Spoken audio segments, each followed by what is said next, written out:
Samia oye! Dr. Biteko oye!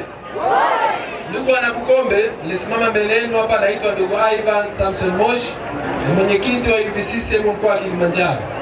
Lakini pia ni mjumbe wa kamati ya utekelezaji ya UVCCM taifa. Tumefurahi kuwa Bukombe, lakini nataka nizungumze mambo machache. Ndugu wana Bukombe, ni utaratibu wa kila chama baada ya miaka 5 kuja kuomba ridhaa ya kuongoza tena. CCM tumekuja mbele yenu kuwaeleza kwamba tunaomba mkipe Chama cha Mapinduzi miaka 5. Kwa sababu gani tunawaomba mkipe Chama cha Mapinduzi miaka 5? Ukienda kwenye huduma za maji utaikuta CCM. Ukienda kwenye huduma ya umeme utaikuta CCM. Ukienda kwenye nishati utaikuta CCM. Ukienda kwenye elimu utaikuta CCM. Ni kwa sababu mwenyekiti wetu Daktari Samia Suluhu Hassan na Rais wa Jamhuri ya Muungano wa Tanzania ameisimamia CCM vema kutekeleza ilani ya Chama cha Mapinduzi.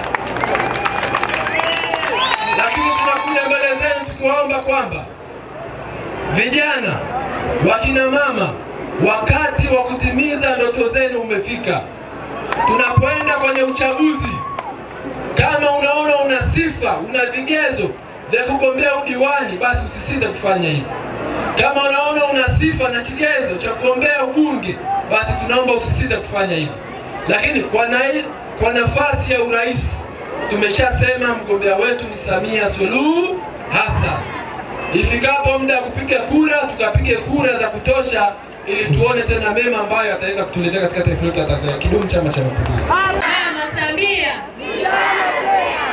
Ndugu zangu, mimi kwa majina yangu naitwa Deborah Joseph, ni mjumbe wa Baraza Kuu la Umoja wa Vijana kutokea mkoa wa Katavi, lakini pia ni mjumbe wa kamati ya utekelezaji ya Umoja wa Vijana taifa chini ya mwenyekiti wetu Mohamed Ali Kawaida. Ndugu zangu wana Bukombe, leo ni siku ya pili sisi kuwepo hapa Geita.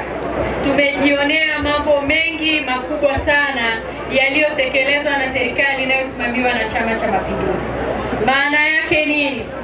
Samia ni msimamizi wa haya yote, lakini CCM imetekeleza. CCM oye! Ndugu zangu, hii ni imani kubwa sana ambayo nyinyi wana Bukombe na Watanzania mmeamua kuipa Chama cha Mapinduzi. Lakini niwaombe, muda utakapowadia kwa mambo haya yaliyofanywa na Chama cha Mapinduzi, twendeni tukakipe Chama cha Mapinduzi kura nyingi na za kishindo. Tumeona utekelezaji wa ilani ya CCM. Tumetoka hapo mbele, tumeona barabara inatekelezwa kwa kiwango cha lami na imekaribia kufika mwisho. Lakini pia vijana wa Tanzania, lakini hususan hapa tulipo, wamekuwa wanufaika wakubwa wa miradi ya 4%. Na vijana hao wamekuwa wakichangamkia fursa mbalimbali, ikiwemo za kilimo, ikiwemo na madini, na nyinyi ni mashahidi. Lakini kwa sababu yuko dasi wetu hapa, Mheshimiwa Dasi, tukuombe tafuteni namna mbadala kupitia maafisa maendeleo ya jamii. Vijana hawa wapewe mafunzo ya ujasiriamali ili waweze kukimbizana na fedha hizi za 4%, lakini waweze kutekeleza miradi sahihi ambayo itaendelea kudumu. CCM oye! Mama Samia oye!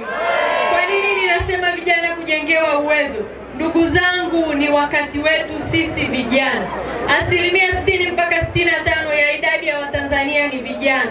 Lakini Mheshimiwa Rais ametupa kipaumbele vijana kwa kumpa kijana mwenzetu wa zamani Balozi Emmanuel Nchimbi ambaye ni mgombea mwenza wa nafasi ya makamu wa rais. Maana yake nini?